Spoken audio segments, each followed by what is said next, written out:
Hello everyone, today I'm gonna show you how to program PLC and how to create Scada, but it will be something like overview because we'll have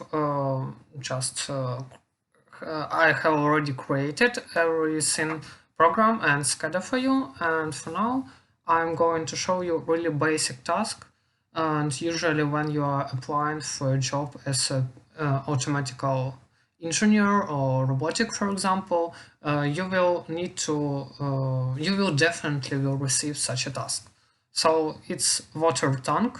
You have water here, and you have a pump which with motors, and your level of water is increased, and you have some sensor. Doesn't matter what kind of sensor. It can be ultrasonic or some resistance sensor, but you know level of water, and in some way you will receive high level or low level. For example, you have 20 liters in your water tank, and high level will be 20 liters and low level will be 5 liters.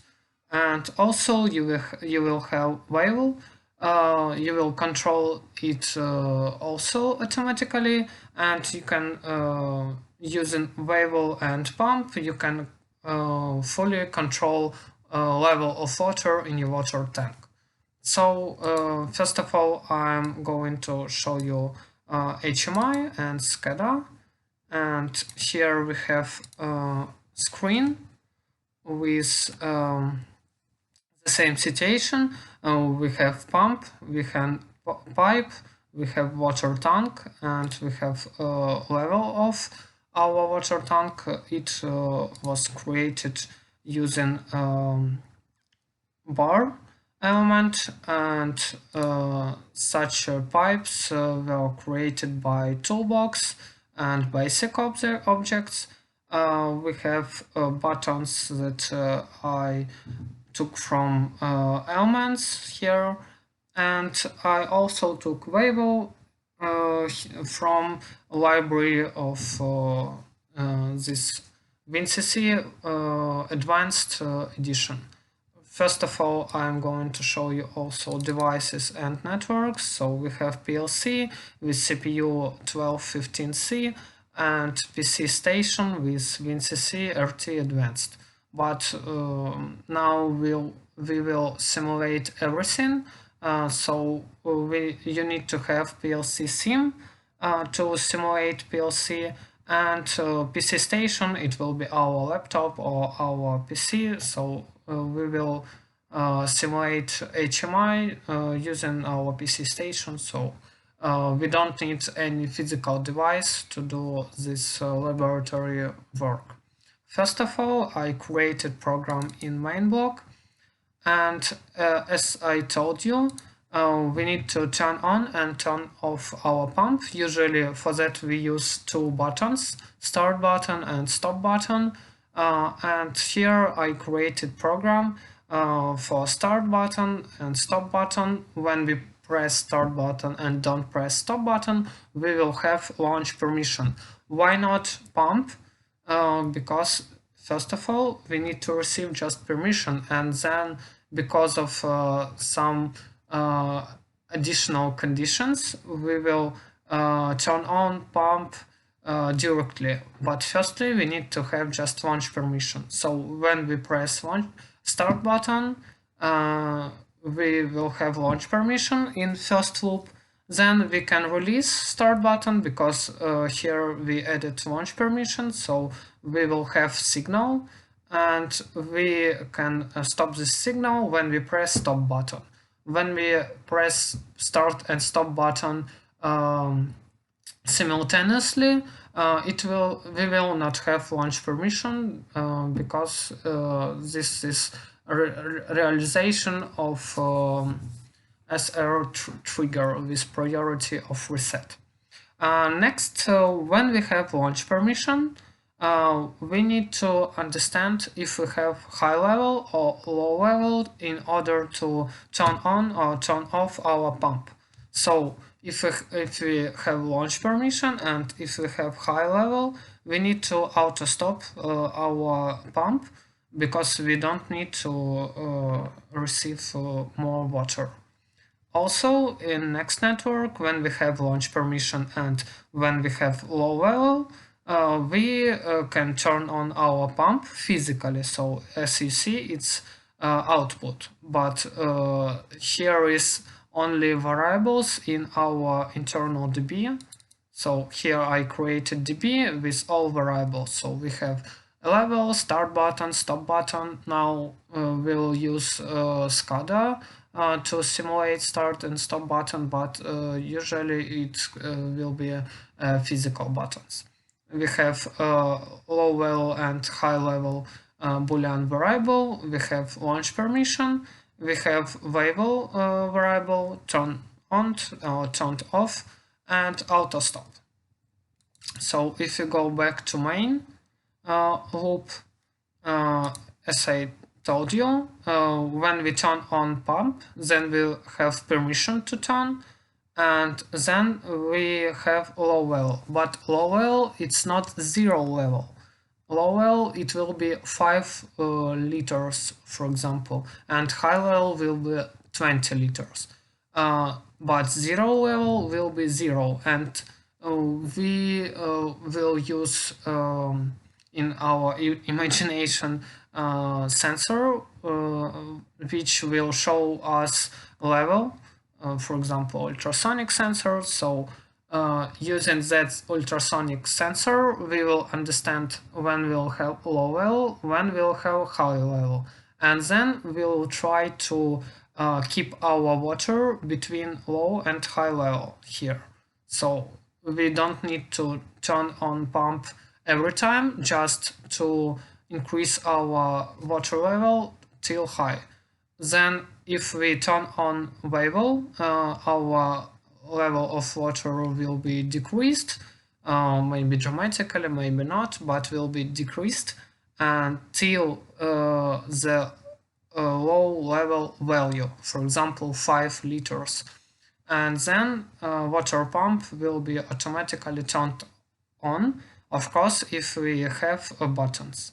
So in our Scada, I have already showed to you that. So here in screen 1, we have start and stop buttons. We have light to understand if our pump is currently working or not. And then we have bar as level, current level, and we have level.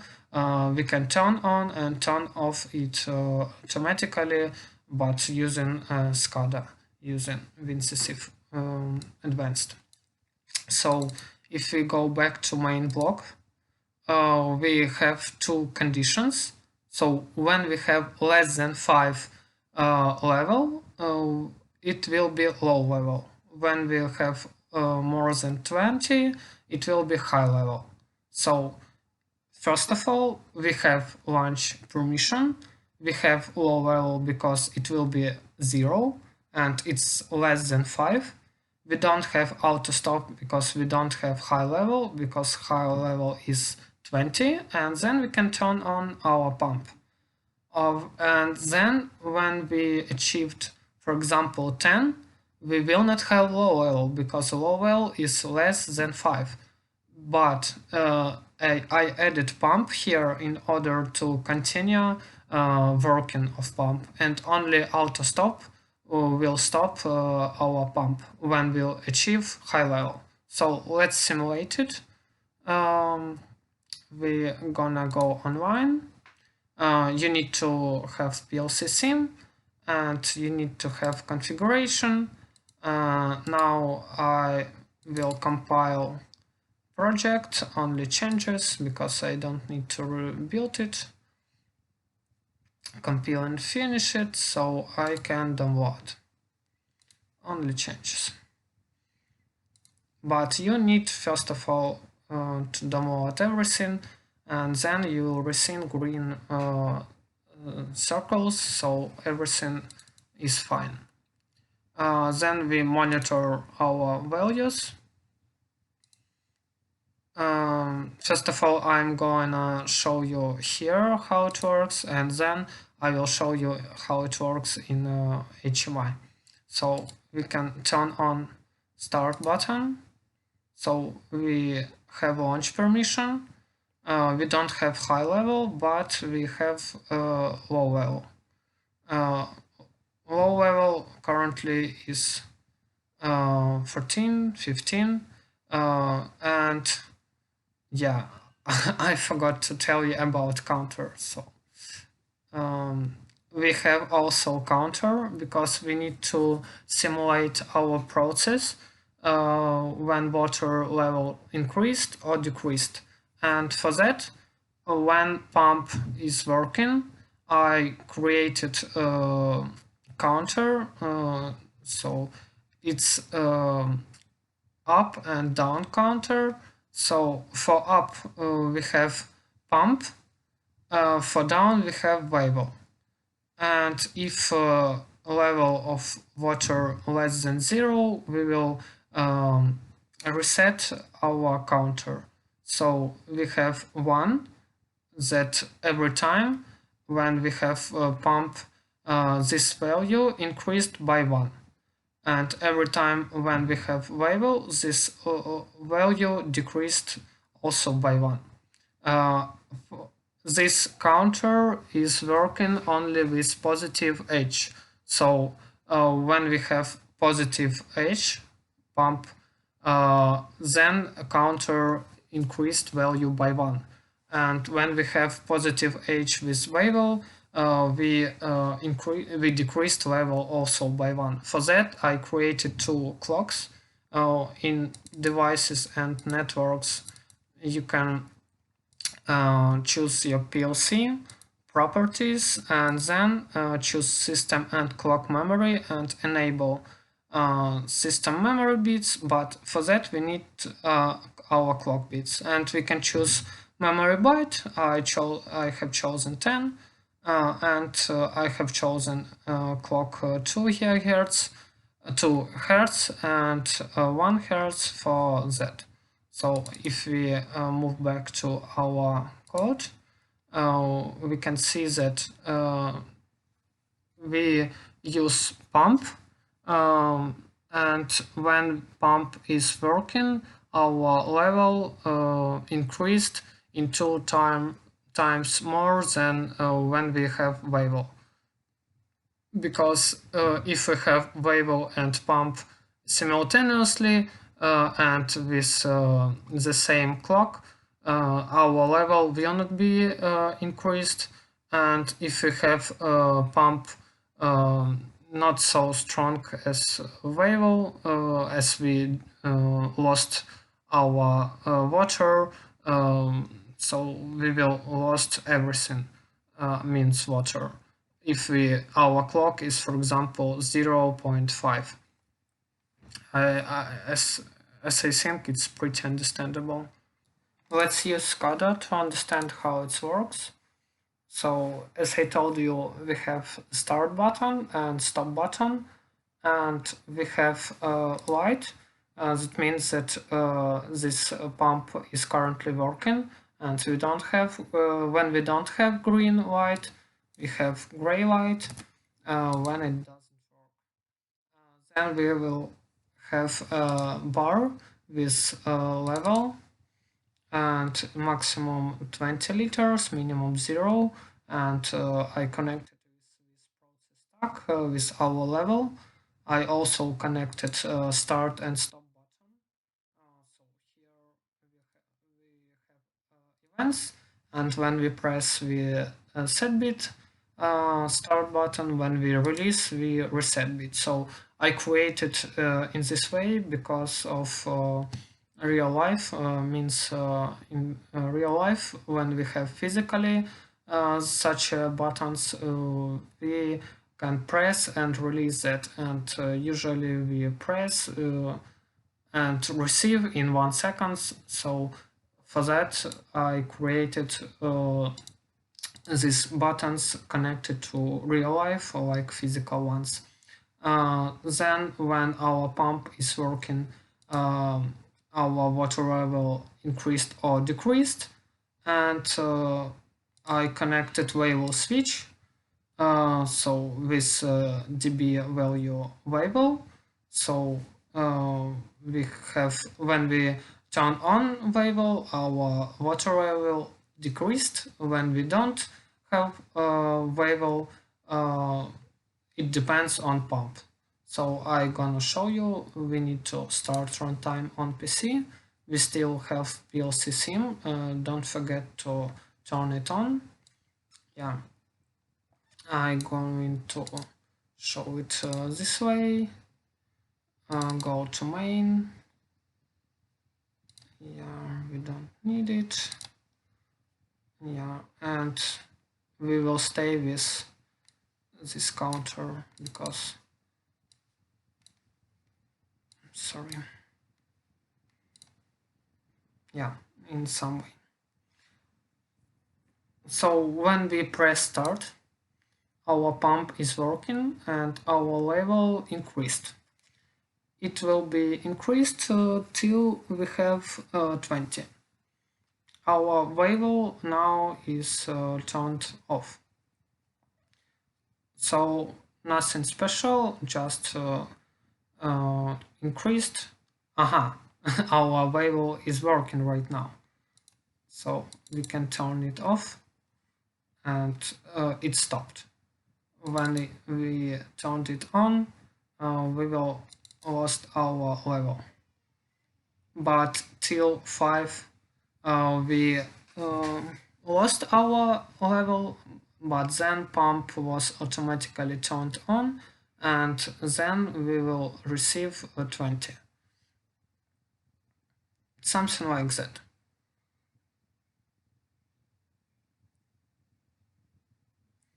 As you see, pump can work with variable simultaneously because pump is more powerful in 2 times, because we used clock with 2 Hz, sorry, and with 1 Hz for variable. So for our system, for our simulation system, pump is working faster in 2 times, but in real life, pump has to be so powerful that more than in 50%, then we lost our water using variable. And when we turned on variable, our level increased to 19. I know why, because here we received 19, but we need to receive 20. Yeah, but it's not really important right now. Even better. So that's it. Let's play with it. Yeah, and when we stop our wave, as you see, our level will be decreased to 0 because we don't have permission to turn on our pump. And in this case, our reset variable will work and we'll have 0. That's it. Thank you very much.